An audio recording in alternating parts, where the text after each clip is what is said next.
प्रकरणातील आरोपी दोषी असल्याचं समोर आलेलं आहे। कोर्टाने तसा निकाल दिलाय। आरोपी भीमराव कांबळेला कोर्टाने दोषी ठरवलेला ही मोठी बातमी आपण आता बघतोय। आज या प्रकरणाचा निकाल होता आणि या निकालात समोर आलेला आहे आताच्या घडीची सगळ्यात मोठी बातमी। अवघ्या राज्याला हादरवणारं जे प्रकरण नसरापूरमधून समोर आलेलं होतं त्या प्रकरणाचा निकाल आता समोर आलेला आहे आणि हा निकाल कोर्टाने दिलेला आहे। आरोपी यामध्ये दोषी आहे। आरोपी मारुती कांबळे याला दोषी ठरवण्यात आलेला आहे आणि कोर्टाने त्याला दोषी ठरवलेला आहे। मोठी बातमी आपण आता बघतोय। काही वेळापूर्वीच आपण पाहिलेलं होतं की या प्रकरणाचा निकाल समोर येणार होता आणि आता हा निकाल समोर आलेला आहे। ही मोठी बातमी आपण बघतोय। नेमकं न्यायालयाने काय म्हटलंय आपण जाणून घेऊयात। आमचे प्रतिनिधी अभिजित पोते यांच्याकडून। अभिजित, सगळ्यात मोठी बातमी समोर येतेय, नेमकं न्यायालयाने काय म्हटलेलं आहे या प्रकरणामध्ये? प्रियंका, या सगळ्या प्रकरणी ना जो निकाल वाचन होतं त्या निकाल वाचनाला सुरुवात झालेली पाहायला मिळते। खरं तर सगळे आरोप जे आहेत या भीमराव कांबळेवरती सिद्ध झालेले आहेत। या आरोपीला सांगण्यात आले की तुझ्या विरोधातले सगळे पुरावे आहेत ते सबळ पुरावे आहेत आणि आरोप जे आहेत ते सिद्ध झाले आहेत, म्हणजे त्याला दोषी करार जो दिला जातो तो आता देण्यात आलेला आहे। कोर्टानं आरोपीला सांगितलं की जर जो गुन्हा सिद्ध झाला त्यात गुन्ह्यात फाशीची शिक्षा तुला आहे किंवा 20 वर्षाचा आजीवन कारावास तुला होऊ शकतो। त्यानंतर कोर्टाने त्याला पुन्हा विचारलं की आरोपीला विचारण्यात आलं होतं की काय शिक्षा आहे।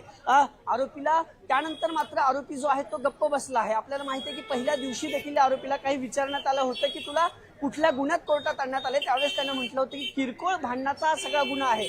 आणि या सगळ्या प्रक्रियेनंतर सुनावणीला सुरुवात झाली आहे। सुनावणीला सुरुवात होतात कोर्टानं आरोपीला खडसावलेलं पाहायला मिळते। आरोपीने सगळी घटना देखील कोर्टापुढे सांगितलेली आहे। आधी आरोपी गप्प बसला होता, त्यानंतर मात्र आरोपीनं कोर्टानं आरोपीला खडसावलेलं आहे। काय तुला शिक्षा द्यायला हवी असं कोर्टानं आरोपीला विचारलं होतं, त्यावेळेस मात्र तो गप्प होता। आधी आरोप सगळे सिद्ध झाले, त्याला दोषी ठरवल्यानंतर कोर्टानं त्याच्यासमोर त्याला सांगितलं होतं की 20 वर्ष तुला शिक्षा आहे किंवा तू जो गुन्हा केलाय त्या गुन्ह्यात तुला फाशी होऊ शकते। त्यावेळेस मात्र तो गप्प बसला होता।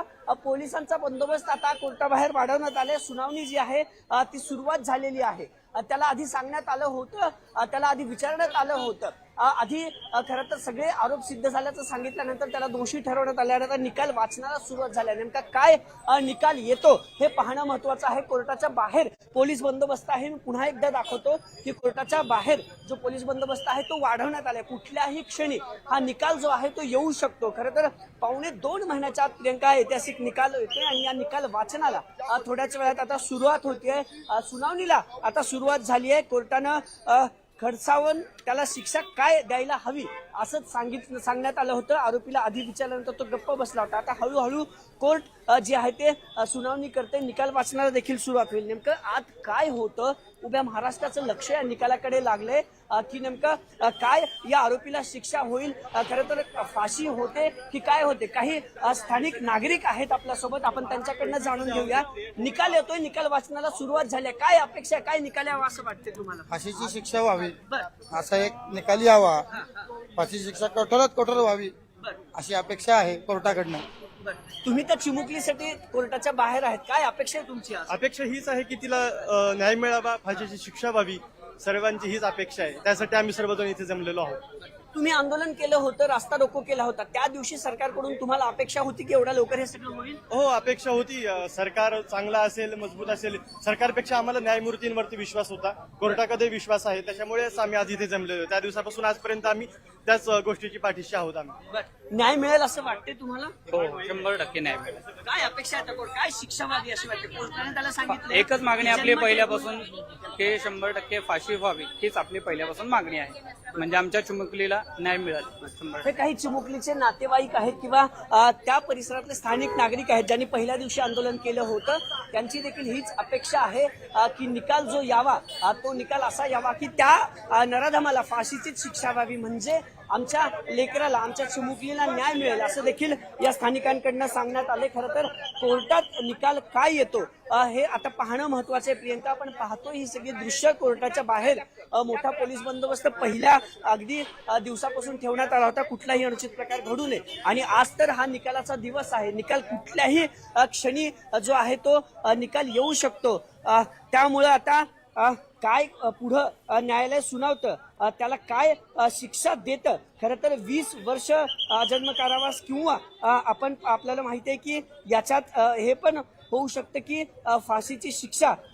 त्यानंतर मात्र आता नेमकं काय समोर येतं, कारण अनेक पुरावे अनेक साक्षीदार न्यायालयाने यामध्ये तपासले होते.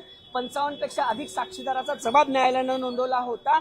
सीसीटीव्ही जो घटनेचा मूळ सीसीटीव्ही होता तो हस्तगत करून त्यातल्या आरोपीला पोलिसांनी खूप आधी ओळखलं होतं. पंचनामा करायला स्वतः त्या आरोपीला त्या घटनास्थळी मध्यरात्री नेण्यात आलं होतं. पोलीस अधीक्षक संदीप सिंह गिल यांनी या सगळ्या घटनास्थळी जात त्या आरोपीला नेत त्याचा पंचनामा केला होता.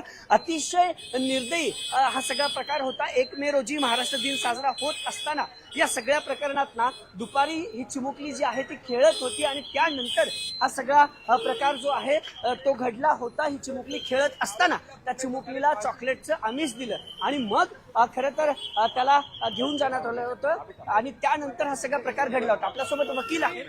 जर हे रेअरेस्ट केस असेल तर मृत्यूदंडापर्यंत शिक्षा होऊ शकते, कायद्यात तरतूद आहे.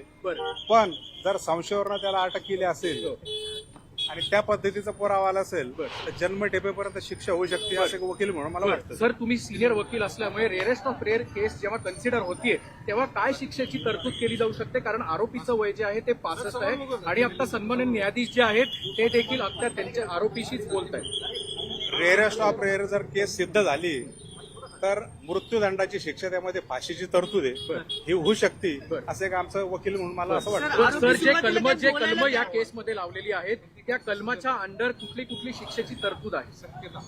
जे काही कलम लावले आहेत ते पोक्सोचा लावलेला आहे, नवीन बीएनएस लावलेला आहे, म्हणजे खुनाचा लावलेला आहे, प्लस रेपचा लावलेला आहे. आणि मग हे सगळं जे काही तपासामध्ये निष्पन्न झालं असेल की रेप विथ मर्डर आणि ते रेअरेस्ट ऑफ रेअर मध्ये जर बसलं तर 100% त्यामध्ये फाशी शिक्षा होऊ शकते. आणि जर न्यायालयाला असं वाटलं की संशयावरनं अटक केली पण गुन्हा तर घडलाय, त्या मुलीचा बाळाचा मृत्यू झालाय आणि ह्या आरोपीने केला असं सिद्ध झालंय, पण रेअरेस्ट ऑफ रेअर म्हणजे अतिशय थंड डोक्याने केलेला ज्याला आपण खून म्हणतो हा जर सिद्ध नाही झाला तर जन्मठेप आणि काही दंडात्मक शिक्षा होऊ शकते. 55 साक्षीदारांचा जबाब नोंदवण्यात आला होता. काही अल्पवयीन मुलं मुली होती ज्यांनी त्या नराधमाला शेवटच्या त्या मुलीसोबत त्याचा इफेक्ट काही पडू शकतो यावरती. शेवटी कोर्टाच्या प्रोसिजरमध्ये चाइल्ड विटनेस ज्याला म्हणतात त्याला कायद्यामध्ये फार महत्व आहे, कारण ते शेवटी इनोसंट असतात. ती जी काही कहाणी शब्दावर न्यायालय समोर सांगतात त्याला न्यायालयाला ग्राह्य धरावं लागतं.